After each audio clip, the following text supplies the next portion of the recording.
Jadi dah ada 3 sebab. Pertama, ilmu salah yang dituntut. Kedua, kesan sihir. Ketiga, masuk sendiri. Ketiga, keempatnya, gaya hidup. Gaya hidup. Gaya hidup ini macam tadilah ya. Gaya hidup ni 1001 macam. Dia suka memancing ya, malam-malam dia mancing di mana-mana, tepi laut ke, di sungai ke, di tasik ke, di parit ke, tepi sawah ke. Orang-orang yang mancing ini dia fikir dia dengan ikan saja, sekitarnya itu dia tak kira. Sedangkan di air ni banyak jin-jin air. Kalau laut, hantu laut. Jin-jin air ni tuan-tuan akan menyerang pemancing ini. Macam mana berlaku? Masuk ke tubuh, mula-mula pening-pening saja, makan Panadol hilang, jumpa doktor hilang, tapi tak tahu, tidak disedari jin-jin air ni sudah masuk ke tubuh ya. Ini gaya hidup. Satu gaya hidup lain ya, orang hobi kita setiap hari, hujung minggu suka mandi laut, suka berkelah dekat air terjun, suka mandi air terjun ya, suka ke sana kemari. Bila balik itu bawalah oleh-oleh. Kalau di tepi laut karang-karang, batu-batu, kalau di air terjun pun gitu juga, apa saja dibawa balik. Sampai di rumah diletak di dalam rumah, di luar rumah, terutamanya batu-batu yang cantik bulat-bulat daripada air terjun. Mereka ni tak tahu apa yang dibawa balik itu sebenarnya ada jin. Ada jin. Jin-jin itu akan duduk ya, di dalam tubuh orang itu ya, dan kekal akan jadi saka. Contohnya seorang ibu berumur dalam 36-37, menghadapi masalah kesihatan, susah nak tidur, sakit perut, sakit kepala, mempunyai 2 orang anak, dia janda, 2 orang anak. Kedua-dua orang anak lelaki ini yang sudah bersekolah, seorang sekolah menengah, seorang sekolah rendah, tidak boleh bersama, hidup bersama dengan mak. Kalau minum air yang dibuat oleh mak sakit perut, makan makanan yang dimasak oleh mak pun sakit perut, muntah-muntah. Akhirnya si anak duduk dengan nenek, elok. Si mak kahwin dengan seorang duda, suami baru pun tak ada duduk dengan hamba Allah ni. Akhirnya terpaksa duduk rumah lain. Bila dirawat di pusat rawatan saya, dirawat oleh murid-murid saya berbelas kali. Satu malam jam 2 malam, hamba Allah ni telefon saya, ustaz ini dah jam 2, saya tak boleh tidur, perut saya sakit, sudah dirawat berbelas kali kat pusat rawatan ustaz, sama saja. Kata saya, besok pagi cuba jumpa saya di pusat rawatan.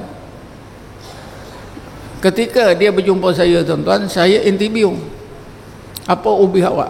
Dia kata, hobi saya mandi laut, mandi tasik, air terjun. Ada tak ambil batu-batu ni? Oh banyak, saya buat landscape kat rumah saya. Kalau gitu, hari ni tak perlu saya obat, balik panggil lori ya, mana batu tu banyak. Kalau lori kecil pun entah agaknya separuh lori kecil, dia panggil lori, semua batu-batu tu buang, baru datang dirawat. Barulah jin-jin air yang menunggu batu-batu itu baru boleh keluar, baru sembuh. Anak-anak pun boleh balik serumah, suaminya pun boleh serumah. Ini contoh tuan-tuan ya, gaya hidup. Jadi saka, apa yang saya ceritakan ni berasal daripada jin yang masuk karena gaya hidup ya, karena gaya hidup. Ini tak sedar, kita tak sedar. Jadi inilah sebab-sebab saka Sebab itu kalau kita pergi ke pusat-pusat rawatan, ustaz di situ cakap ini macam saka, jangan cepat-cepat kita nafikan. Mana boleh, Bapak saya qadi, mak saya ustazah. Jangan cakap dia tu. Kita dengar dulu. Kita takut sangat dituduh bapak kita ni beramal dengan amalan yang salah. Jangan begitu. Karena sebab saka ni banyak. Masuk sendiri pun boleh. Masuk sendiri. Dia tengok aja kita, dia suka masuk ke tubuh kita. Marah pun boleh masuk. Jadi masuk sendiri pun boleh jadi saka. Masuk sendiri pun boleh jadi saka. Ada satu keluarga, anak-anak ni menghadapi masalah. Kenapa? Ada orang bunyian yang tiba-tiba datang, suka kepada keluarga itu, duduk di rumah keluarga itu, duduk pada mak dan bapak. Si anak tak tahu. Si bapak dan mak pula yang dah tahu itu dia seronok, dia ada kawan. Kalau gate rumah tak tutup pun tak apa. Gate rumah tak tutup pun tak apa. Karena kalau ada orang jahat masuk saja, orang bunyian ini akan nampakkan diri, orang akan lari. Padahal dia tak cari, dia tak minta, dia tak belajar, orang bunyian ni datang suka nak berkawan. Jadi maknanya tuan-tuan, sebab saka ni berbagai-bagai, sekurang-kurang ada 4 atau 5 sebab. Bukan hanya ilmu yang salah. Kemudian ilmu yang salah ini pun yang boleh menyebabkan saka pun ramai orang salah faham. Ramai orang salah faham. Salah faham macam mana? Ilmu itu salah, dia kata betul. Apa salah apa betul? Pasal apa dia yakin betul? Sebab menggunakan doa-doa Islam, menggunakan bacaan ayat-ayat Quran. Takkan salah. Kemudian ada panduan pula. Ada panduan. Setengah jabatan agama bagi panduan. Kalau bacaan itu ayat-ayat kan betul. Kalau jampi serapah, tak betul. Contohnya panduan persilatan. Cuba tuan-tuan baca buku panduan persilatan. Apa yang disebut situ antara lain, kalau persilatan ni menggunakan doa-doa Islam, ayat-ayat Quran betul. Kalau gunakan jampi serapah salah. Mana sekarang ni tuan-tuan persilatan yang tak gunakan ayat Quran? Semua gunakan ayat Quran. Saya minta maaf siapa yang belajar silat seni bela diri. Semua seni bina diri ada unsur-unsur khadam, jin. Tak saya boleh buktikan sekarang. Siapa belajar taekwondo, insya-Allah. Apa saja seni bela diri dari mana-mana, luar negeri ke dalam negeri. Saya ada tulis artikel macam mana nak mengesan kebatilan seni bina diri ini keluar dalam Al-Islam. Tak salah saya tahun 2013 ke 14. Tapi dalam laptop saya ada salinannya.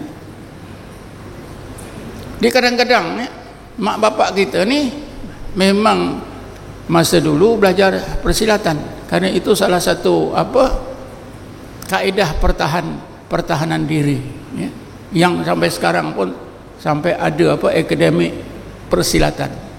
Tapi kita tak tahu apa yang sebenarnya dalam persilatan itu apa dia, kita tak tahu. Tapi insya-Allah saya boleh hurai, mengambil masa mengambil kita perlu pada seminar khas seni bela diri ini. Jadi kita dah terang punca saka ini bukan hanya ilmu yang salah, tapi berbagai-bagai punca. Sebab itu hendaklah kita relax. Kalau kita ada anak dibawa ke mana-mana pusat rawatan, ustaz tu kata nampaknya ini ada saka, jangan kita melenting. Sebab saya kena macam tu. Bila saya kata anak saudara awak ni macam ada saka, saya baru cakap gitu sudah melenting. Ustaz macam mana? Apa bukti? Ustaz menuduh. Saya pun kata, saya minta maaf lah. Kalau macam ni saya minta maaf. Kan saya cakap Mungkin. Jadi saya tarik diri. Ada setengah orang sangat sensitif. Sebab apa tuan-tuan? Rupanya bagi hamba Allah ni, saka itu maknanya hantu raya. Saka itu maknanya hantu raya. Sebab itu marah sangat. Seolah-olah saya menuduh si bapa maknya berhantu raya. Tentulah dia marah. Sebab itu saya nasihat murid-murid saya, kalau ada seorang pesakit itu, jangan sebut saka, sebutlah yang lain-lain. Sebab sensitif sangat ni. Tengah orang sangat sensitif. Sebut saka boleh marah. Jadi insya-Allah yang hadir ni, kalau orang perawat itu sebut ini mungkin saka, jangan marah. Kita kena tenang. Mungkin juga betul, mungkin juga tak betul. Perawat ni nak bantu kita. Jadi saka ni artinya kan jin dan syaitan yang kita warisi dari mak bapak, yang sebabnya begitu banyak, berbagai sebab tadi. Mungkin ilmu, mungkin kan masuk sendiri, mungkin kerana sihir, mungkin kerana gaya hidup. Dan gaya hidup ni banyaklah. Gaya hidup ni banyak, macam-macam gaya hidup. Seorang tu suka berurut, ibu-ibu bersalin berurut, ibu-ibu pakai apa tadi, kosmetik. Itu gaya hidup. Ini semua saya temui. Seorang ibu muda yang kahwin belum dapat anak, tiba-tiba si isteri yang baru kahwin ni berkelakuan luar biasa. Suaminya nak pergi kerja tak boleh, dihalang, ditutup pintu. Nak kerja ni tak boleh, tak bagi kerja. Akhirnya suaminya bawa ke saya. Bila saya periksa, di dalam tubuh isteri muda ni ada jin. Kata saya, panggil mak. Panggil mak, dalam diri mak pun ada. Saya tanya-tanya, rupanya si mak itu gunakan satu alat kosmetik yang terkenal. Bila saya bakar, saya musnahkan, nasihatkan makcik ini jangan pakai lagi, jin yang dalam tubuh isteri muda ni hilang. Ini gaya hidup tuan-tuan. Jadi ini sebab saka.